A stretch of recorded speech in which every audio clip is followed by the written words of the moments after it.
আসসালামু আলাইকুম। আমি আল আমিন স্যার। আমি বিগত দিনের মতো আজকে আপনার সামনে হাজির হয়েছি একটি নতুন টপিক নিয়ে। আজকে আমি যে টপিকটা আলোচনা করবো সেটি হচ্ছে ভয়েস চেঞ্জের পার্ট 2 ক্লাস।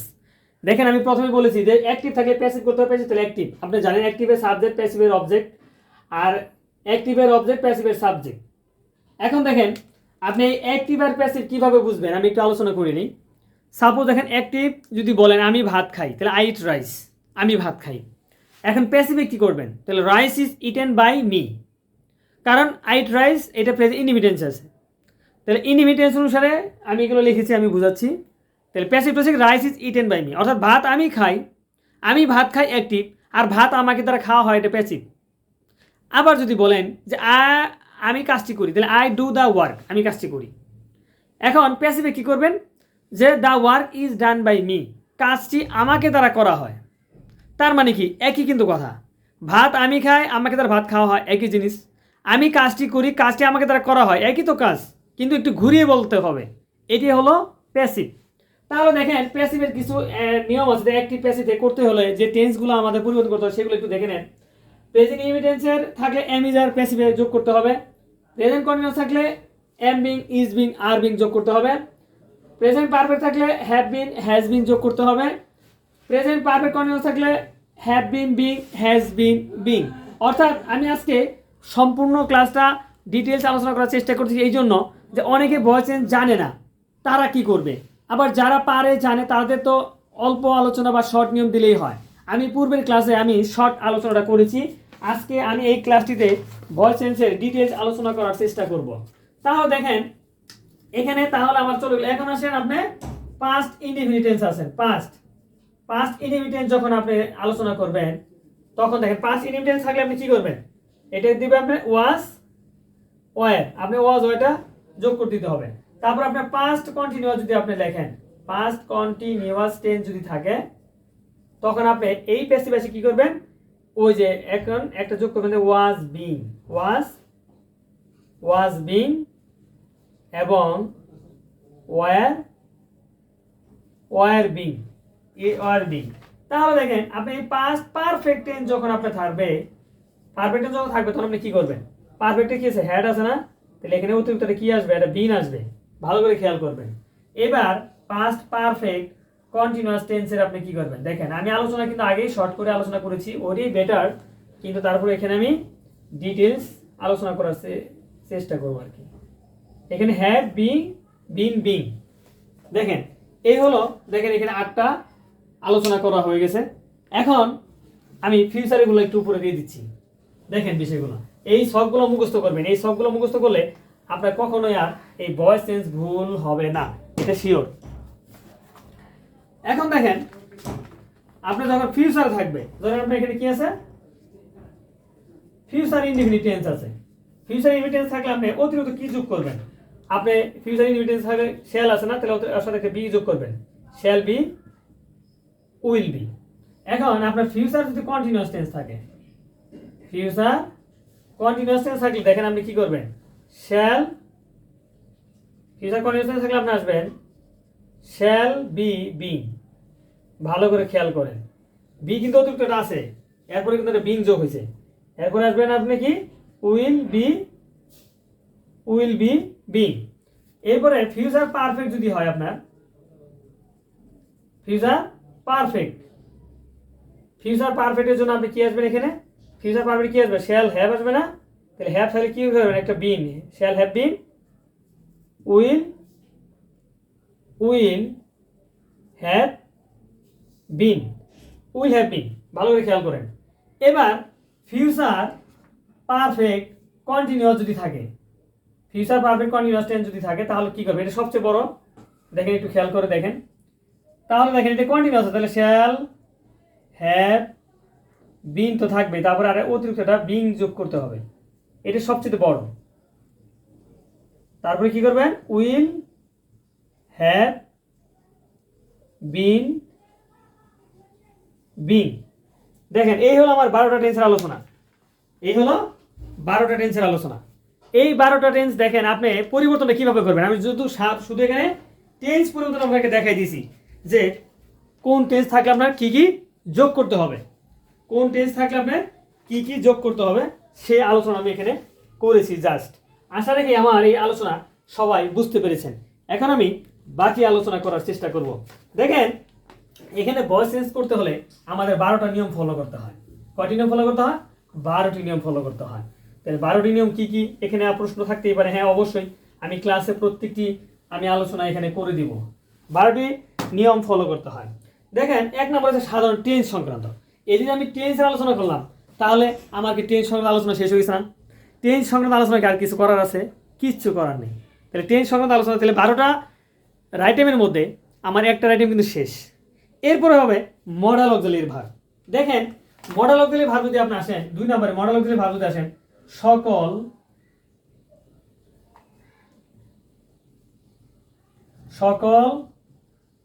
মডেল।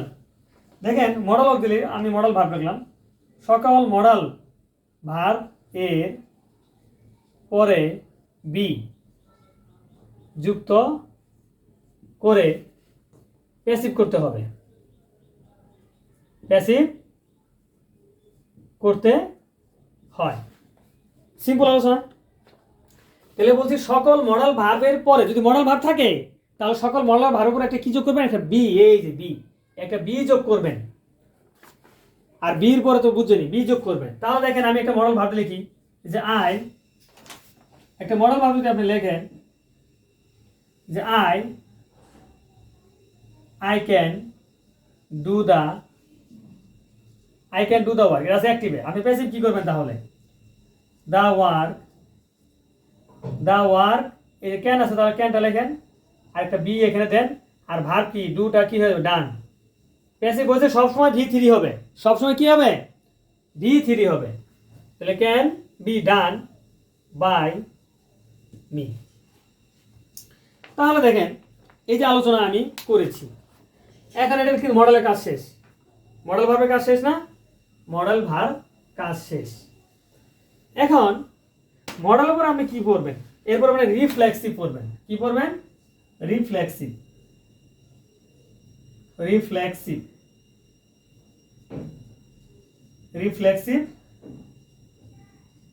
প্রোনাউন। দেখেন রিফ্লেক্সিভ প্রোনাউন যদি আপনার দিয়ে যদি আপনার ভয়েস চেঞ্জ থাকে কখনো, এই রিফ্লেক্সিভ প্রোনাউনে আপনার এখানে সাবজেক্ট কোনো চেঞ্জ হবে না। কি হবে না? সাবজেক্ট কোনো চেঞ্জ হবে না। আমি কি বুঝাতে পারছি? এই রিফ্লেক্সিভ দিয়ে যদি রিফ্লেক্সিভ কি কি একটু আমি একটু আলোচনা করে দিচ্ছি। যেমন ধরেন এই রিফ্লেক্সিভ কোনগুলা? যেমন ধরেন মাই সেলফ, তারপরে ধরেন আপনার হিম সেলফ, তারপরে ধরেন আপনি হার সেলফ, মানে এইগুলো অনেক আছে। মানে যে কটা আছে আপনারা এইগুলো দেখলে বুঝতে পারবেন কোনটা, তাই না? এই যে দেখেন system, himself, herself, ourself, myself, yourself, themself, theirself. হ্যাঁ, ওকে, এগুলো হচ্ছে রিফ্লেক্সিভ প্রোনাউন। এখন প্রশ্নটা কি? এই রিফ্লেক্সিভ প্রোনাউন যদি আপনি অ্যাক্টিভ ভয়েস থাকে তাহলে প্যাসিভ করার সময়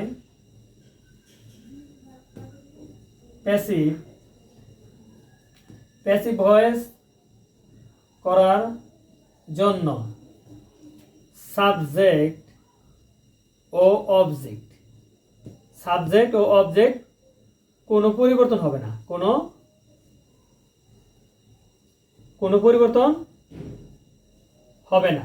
দেখেন আসল জিনিস কি? তাহলে রিফ্লেক্সিভ প্রোনাউন দিয়ে যদি কখনো অ্যাক্টিভ ভয়েস থাকে তাহলে সেটা যদি আপনি প্যাসিভ ভয়েস করেন তাহলে সেই প্যাসিভ ভয়েস করার সময় আমার সাবজেক্ট অবজেক্ট কখনোই চেঞ্জ হবে না। শুধু মানে সাবজেক্টের অবজেক্ট চেঞ্জ করবেন না, আর বাকি সব তো আগের মধ্যে চেঞ্জ করবেন, তাই না? ওটাতে কিছু করার নাই। তাহলে আমি একটা এক্সাম্পল লিখি। যেমন ধরেন হি কিল্ড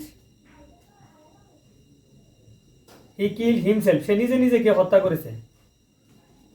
দেখেন তাহলে টেন্স কি? পাস্ট টেন্স না? তাহলে হি ওয়াজ হবে হি ওয়াজ কিল্ড, একটা প্যাসিভ একটা প্রিপোজিশন বাই লেখেন, বাই হিমসেলফ কি চেঞ্জ হয়েছে? কোনো চেঞ্জ হয় নাই। সাবজেক্ট অবজেক্ট কোনো চেঞ্জ হয়েছে? চেঞ্জ হয় নাই, কোনো চেঞ্জ হয় নাই। তাহলে সাবজেক্ট অবজেক্ট কোনো কি হয় নাই? চেঞ্জ হয় নাই।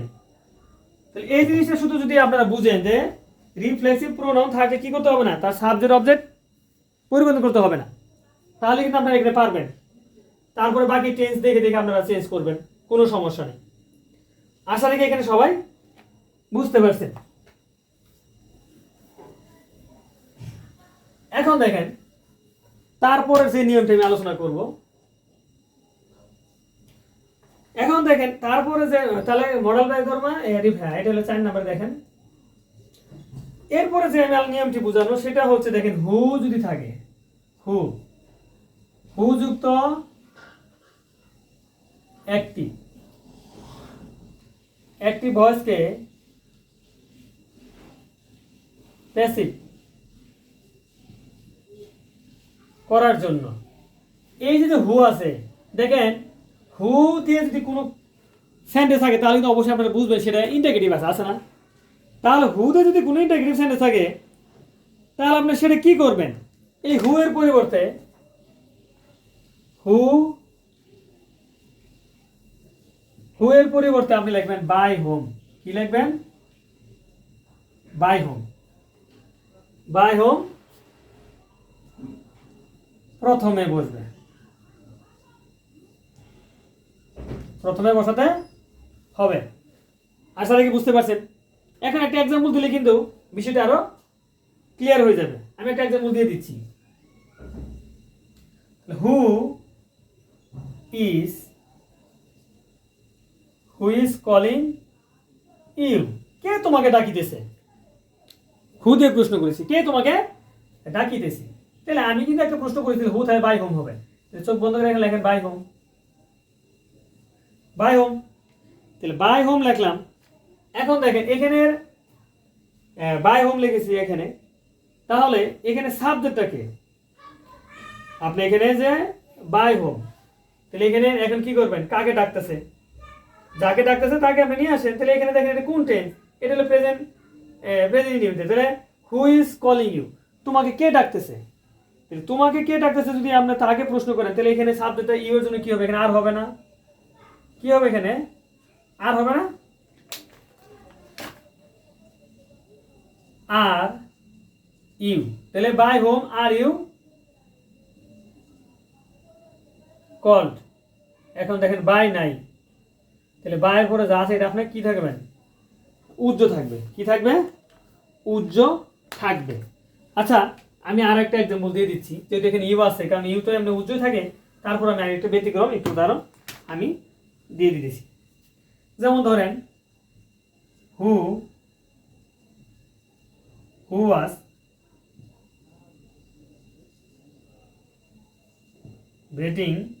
বিটিং হি দেম, মানে কে তাকে প্রহার করিতেছে। এখানে দেখেন তাহলে হু থাকলে কি হবে? বাই হোম হবে। আপনি বাই হোম লেখেন। এখন দেখেন বাই হোম যখন লিখলেন আপনি, এখন আপনার যে এই যে ইয়াজ আছে, যে দেম যে আছে, তাহলে এখানে দেম দেম তাহলে আপনি কি করবেন? সাবজেক্ট কি? দের দেম হয়েছে না? They them. তাহলে বাই হোম যখন আছে তখন আপনি এখানে কি লিখবেন? তাহলে ওয়াজ আছে, তাহলে এখানে দে অনেকগুলো, তাহলে ওয়ার। তাহলে বাই হোম ওয়ার দে দে, এখানে আইএনজি আছে তাই না? তাহলে কি করবেন? বাই হোম ওয়ার, এখানে বিংটা তাহলে আগে দিয়ে দেন, বিংটা দিয়ে বাকিটা দিয়ে দেবেন, শেষ, জামালা শেষ। তাহলে দেখেন মূল যে বিষয়টা আপনারা বুঝবেন সেটা হচ্ছে হু তাহলে বাই হোম লিখতে হবে, এটা আপনাদের বুঝতে হবে। এটা বুঝলে কিন্তু আপনার প্যাসিভ ভয়েস পারবেন। তাহলে হু থাকলে বাই হোম লিখতে হবে। এই জিনিসটা যদি আপনাদের মনে থাকে তাহলে কিন্তু আর কোনো সমস্যা হবে না। তো এখানে আমি আজকে আলোচনা করেছি যে আমি আজকে 4টে রুলস আলোচনা করেছি, হু পর্যন্ত আলোচনা করেছি। বাকি আলোচনাগুলো আমি এই নেক্সট পরবর্তী ক্লাসে করব। এখানে আমি আরেকটু ব্যতিক্রম আলোচনা করব, সেই আলোচনাটা একটু আমি সবার জন্য একটু শেয়ার করতেছি। যে দেখেন এতক্ষণ আমি অ্যাক্টিভ প্যাসিভ ভয়েস পড়াইছি। এখন অনেকে বলতে পারে অ্যাক্টিভ কি প্যাসিভ কি, বিষয়টা দেখেন। অ্যাক্টিভটা কি হবে আসলে? অ্যাক্টিভ মানে কি? দেখেন আপনি সাবজেক্ট ভার্ব অবজেক্ট, এটা কিন্তু অ্যাক্টিভ। এটা হলো অ্যাক্টিভ স্ট্রাকচার যেটা বলতেছে। আর আপনি প্যাসিভে কি করবেন? প্যাসিভ কিভাবে চিনবেন আপনি? প্যাসিভে হচ্ছে দেখেন সাবজেক্ট এখানে অবশ্যই সাজের ভার 100% দিতে হবে। এখানে সাজের ভার থাকতে পারে, নাও থাকতে পারে, মূল ভার থাকতে পারে, ওটি কোনো নিয়ম নেই, কিন্তু প্যাসিভের জন্য কিন্তু অবশ্যই আপনার সাজের ভার দিতেই হবে। তারা সাবজেক্ট প্লাস সাহায্যকারী ভার, এই সাজের ভারটা আবার কীভাবে দিবেন? টেন্স অনুসারে। আচ্ছা, ওটা উল্লেখ করে দিই, নাহলে আবার অনেকেই কনফিউশনে ভুগবে। কি করবেন? টেন্স অনুসারে, টেন্স অনুসারে, টেন্স অনুসারে সাহায্যকারী ভার, সাজে ভার প্লাস মূল ভার এর পাস্ট পার্টিসিপল, তার মানে কি এই যে V3 যেটা আমরা বলি, প্লাস একটা প্রিপোজিশন